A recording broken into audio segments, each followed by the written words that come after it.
Sometimes no news isn't always the best news.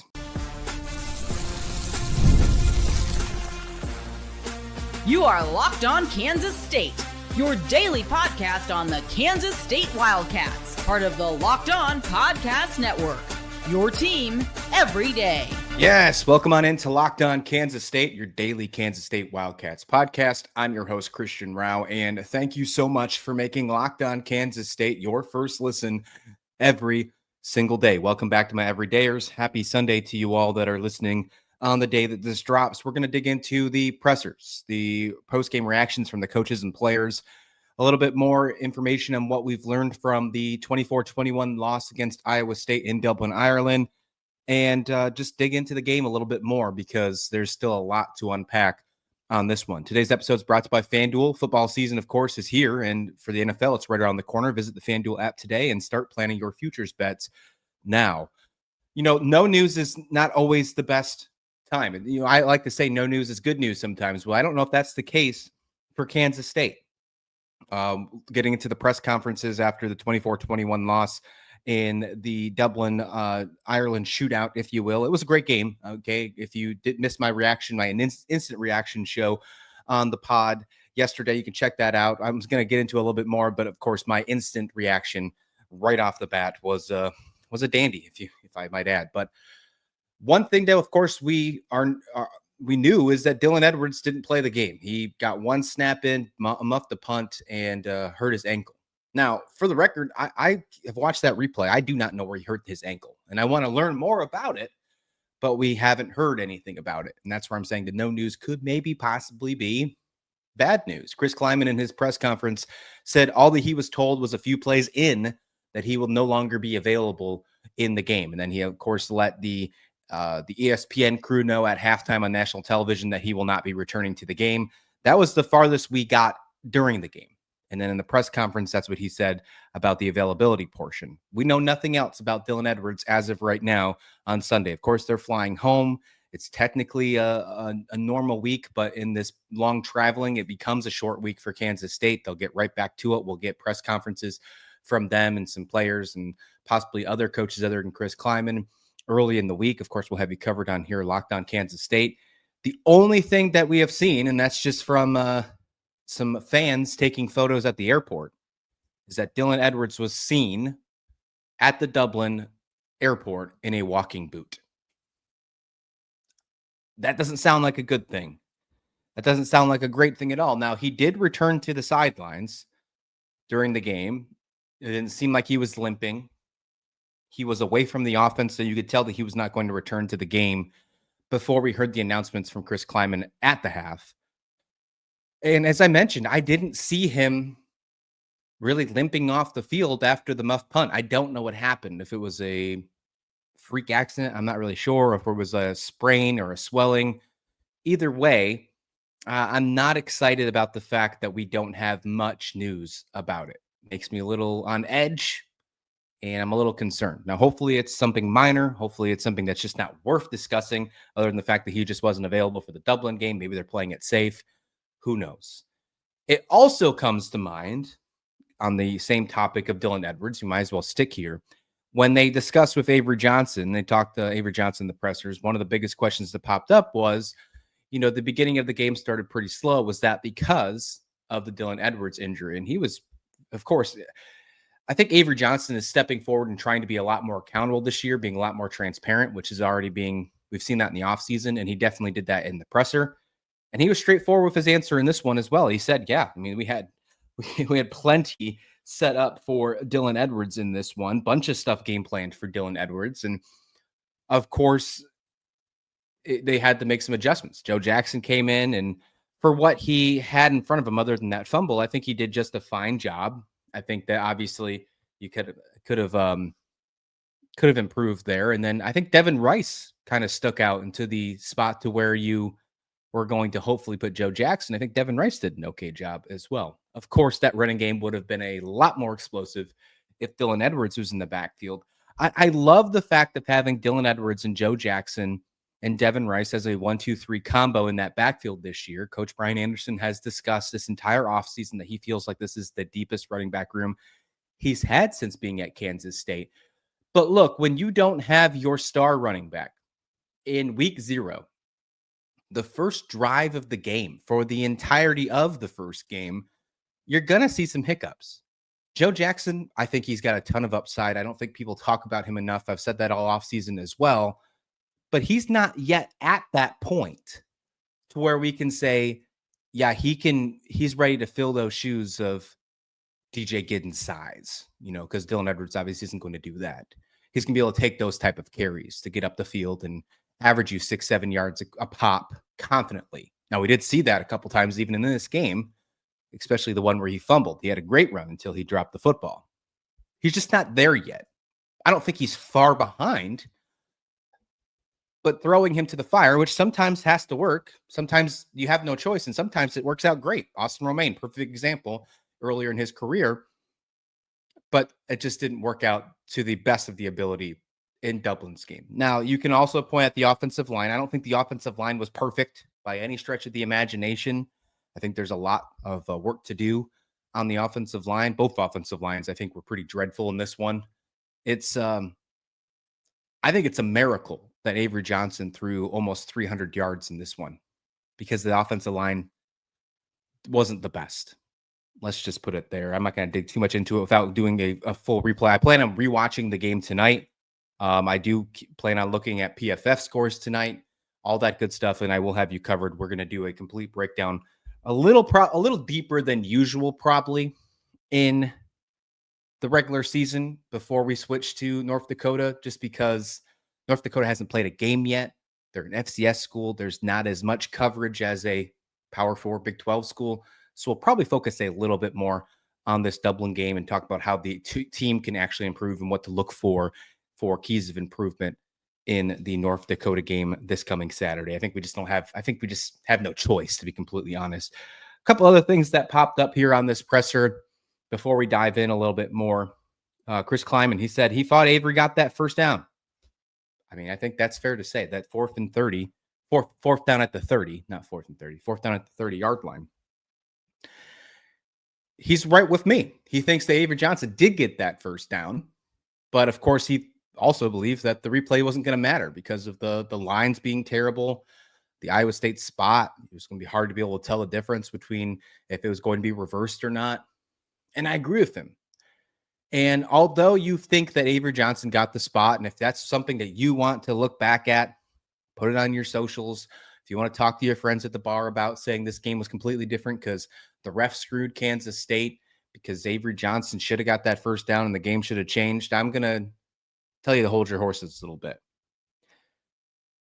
You can't put the referees in a position whatsoever to dictate that game. You can't make it to where the point where they have to think about reviewing it.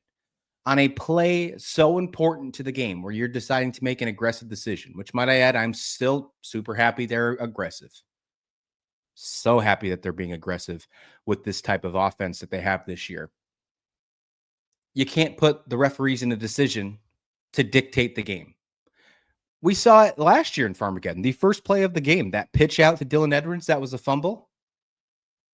Apparently, according to the review, if you go back and watch the national broadcast, the rules analyst that pops up on the TV says this one should have been reversed. I can't believe we got this wrong. And of course, that changed the entire landscape of things. Iowa State scored on that touchdown right off the bat.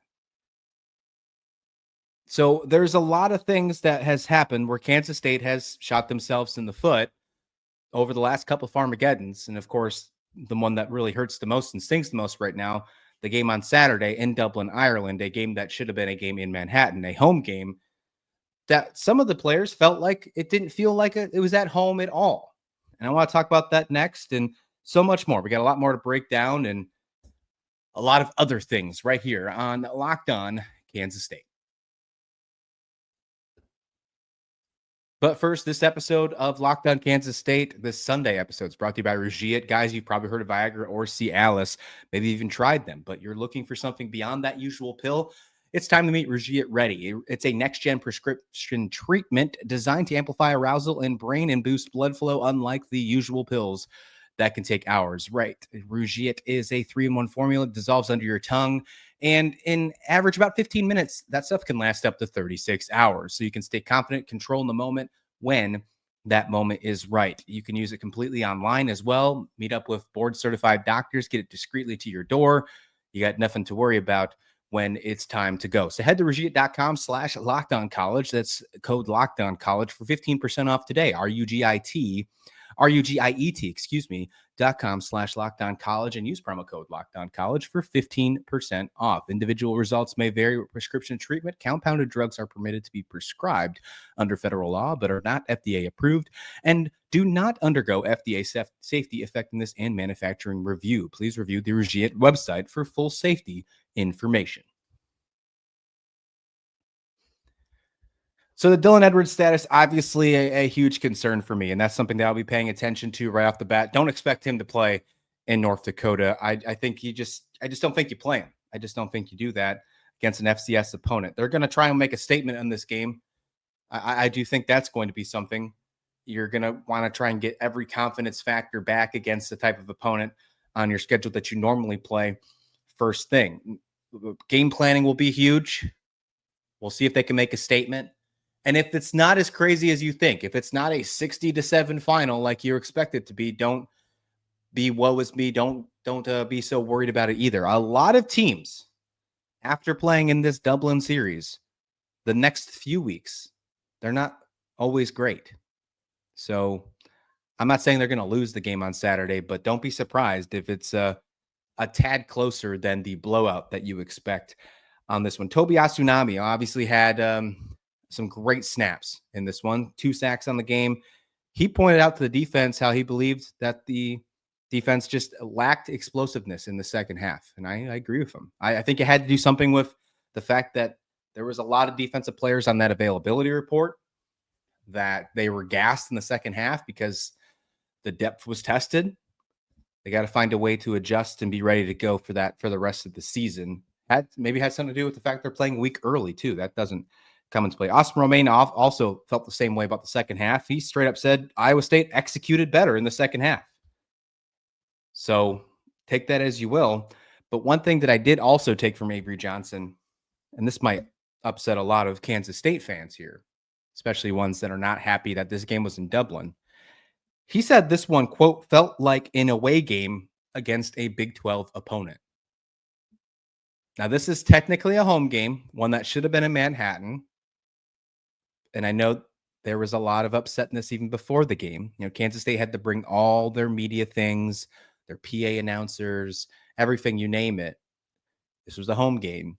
And then Iowa State got their names painted on one of the end zones.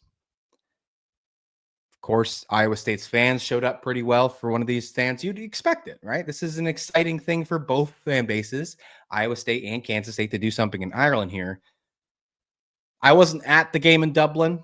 I've only heard from a couple people that were there, but the majority of the people that told me said that Iowa State showed up a little bit more than Kansas State. If you were at the game and you're listening, let me know in the comment description below. What was the turnout? Was it more 50-50? Was it 40-60? Let me know in the comment description below and let other everydayers know what it was like, because I actually don't know too much about that dynamic right now. I've only heard a few from the grapevine on that one. But he said the players on the field, one of the star players, if not your best player on the roster, Austin Romaine, said it felt like an away game against a Big 12 opponent. That's not the best feeling in the world that you're going to get with a roster and a team that you put so much money into the offseason, hoping that you were going to take this huge Big 12 championship run, this college football playoff caliber run, which it's still on the table, folks. Might I add you, I'm not changing my tune, but obviously a loss doesn't make it any easier to get to those routes. It's not over. I've seen the comments in yesterday's reaction. It's not over. We're not spiraling. We are in a fine position. 7-2 got you to the got you to the Big 12 championship last year. You're only 0-1 in the conference at the moment. But saying that this one felt like an away game, I think stings. And I think that hurts if you're a Kansas State fan. If I'm wrong, let me know. If you think differently, if you think that this was okay, let me know. You know, Chris Kleiman, like I mentioned, with the 4th down at the 30-yard line, saying that he thought Avery Johnson got it. One other thing that he brought up in this one was that he said that he would do it again If all the same scenarios popped up in the game, he said he wouldn't change anything. And that might make you a little upset. And here, I'm going to tell you why it shouldn't. This offense has the ability to take care of all the explosiveness it needs to. Now, Matt Wells might have not had the best play calling in the beginning of the game. I think he did an excellent job adjusting in the second half. The run game was pretty atrocious without Dylan Edwards, even with Avery Johnson.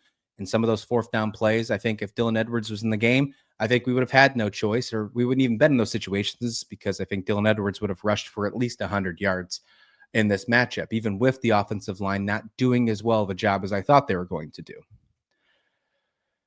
Regardless of that, you have to put a statement out there, and you have to show that you believe in this offense, even when one of your star players is sitting on the sidelines. When you're this early in the season, when you have 11 games in front of you, when this game is over, you can't take that confidence away from your offense and say, no, I can't do it. Now, I will say that I do think they should have punted that one. If I was in those shoes, I'm not a head coach though. If I was in those shoes, I would have punted it, because I think the defense would have been able to get it done and got the ball back. Even if Iowa State scored, there's still plenty of time to make it happen. We saw the one play, the Jerand Bradley, that next drive, and then we never saw the ball after that. However, I'm not mad about it. I want them to continue to be aggressive on third and fourth downs, because they're not going to be 25% on fourth downs the entire season. That's just not going to happen. That's just not going to happen with this type of offense, with Avery Johnson at the helm. And he had a great game today. His rushing attack's going to step up. The offensive line's going to make the proper adjustments. Iowa State's a great football team, especially on that defensive line. Dominique Orange, who has arguably one of the best nicknames in college football, and Big Citrus. I mean, he's an NFL caliber defensive tackle. We're going to see him in the league next year. Like, that's going to happen. And arguably, probably in the first 3 rounds, he'll be drafted. You don't really hear that too much of a defensive tackle from the Big 12 getting that type of hype. That's usually set for SEC big guys. Those big guys usually stay in the Southeast. So I think they'll be just fine. I think they're going to be explosive, and they're just going to get everything, all the bugs loosed out against North Dakota. And then when it really matters against Army, Arizona, the true tune-ups for Big 12 play, I think they'll be just fine. And that's when Dylan Edwards, regardless, should be 100% by then. Jerand Bradley was another one that was interviewed after the presser, and he had his ups and he had his downs, certainly, in this one. And I want to get his thoughts here in just a minute. And then just a quick look ahead and my final thoughts after, watching the game against Iowa State for just one time initially, because I'm going to rewatch it again tonight. So I'll give you my final thoughts on that. We'll wrap this show up, this special Sunday episode of Locked On Kansas State. But first, August 26th, just a few days away, officially FanDuel's Futures Day, a brand new holiday for football fans who live for bold predictions and preseason hunches. For just 24 hours, FanDuel's giving you deals on NFL season predictions. So whether you're calling for MVP, eyeing a long shot division winner, or ready to crown your Super Bowl champ before week 1 even kicks off, this is your moment. The NFL preseason's done. Now you get to pay attention to who's getting cut, who's staying on the 53-man roster. So if you think you got maybe a player that just makes the cut, or a guy who is going to be an unsung hero, this is a chance for you maybe to put in a fun FanDuel futures pick. You can do that today. Do that on August 26th. Visit the FanDuel app today and start planning your futures bets, because Futures Day is one day and one day only. FanDuel, play your game. Kansas State lost to Iowa State 24-21 on Saturday in the Dublin shootout, the Aer Lingus Ireland Classic, if you will. And it was the 10th time only a game was played in Ireland. And I'll be honest with you, although I'm sure the fans had a lot of fun, I'm sure that it was a great time. It was a fun trip. I'm jealous that I didn't get a chance to go out there myself. I'm sure that you're not going to want to have Kansas State play another international game week 0 ever again, just because you didn't get the win, especially if it's a home game. If it's an away game, you might be okay with it, right? Maybe you could be okay with that one being out somewhere else. I'm excited to see, and cautiously excited to see, what this team is going to look like over the next few weeks. We've seen that happen to Florida State. We've seen it happen to Nebraska and Northwestern. Even Notre Dame wasn't the best when they came back after Dublin. Not saying they lost a bunch of games, but overall, they just weren't as great right off the bat as you expected. And some of the teams played FCS opponents right after, and it was a lot closer than you would expect. I'm looking at the Nebraska game from a few years ago. If you want to look back at that roster and that schedule from a few years past, check out that FCS game right after Nebraska played in Dublin. Jerand Bradley was a wide receiver that came over in the transfer portal from Boston College, was with Texas Tech for a little bit when Matt Wells was the head coach. And of course, he's on the roster now as one of the wide receivers. Overall, I think the wide receivers did a solid job, especially in the second half. There was still a decent amount of drops, though. You can blame some of it on the weather, some of it on Kansas State luck, might I add, just because of how many drops they had last year leading the country. I don't think that's going to be something that we lead in the country this year. A couple of those drops did make you feel like that might be the case, but I think they're going to be just fine. I think this wide receiver group is better than last year's. How much better, that's yet to be determined. But Jerand Bradley had his ups and downs in this one. I think Tibbs, from the conversations or from the opportunities that he got, did a fine job. I'd like to see his opportunities go better, get more. Jace Brown was electric. He did a good job. The tight ends did good. I thought we are actually going to get the tight ends more involved, and that didn't happen, but that's okay. But Jerand Bradley had a great touchdown pass at the end of the game. It was actually the last offensive play that Kansas State had that went for 60-plus yards. But before that, there was a fourth down play, which I think was arguably Avery Johnson's best play of the game, where Avery Johnson avoided the pass rush, rolled out to outside the pocket, squared up his shoulders, got his hips right, and threw a perfect pass on a fourth down, might I add you, that to Jerand Bradley that would have got the first down. The pass was perfect. Avery didn't always have perfect passes in this one, but this one was perfect, and it went right through Jerand Bradley's hands. And that was probably the biggest look back on the offensive side, other than that fourth down on the 30 that you should have got that 1 yard on. Shouldn't let the refs decide the game. But that fourth down earlier before that is one that I look at and say, we have to have that one. Jerand Bradley had to make that catch. He was talked about in the press conference. He met with some of the media members, and I mean, he just straight up said it. Kansas State beat Kansas State, and he's right. I mean, he was involved in one of those plays, multiple of those plays, might I add. And I think when you take a bigger picture back, and I'm sure I'm going to feel this even more when I rewatch the game tonight, and we'll have more thoughts on this game tomorrow when we dive in. And of course, the presser. When the presser happens, we'll have a bonus episode, and we'll talk about the press conference from when the coaches and the players speak again when they're back in Manhattan.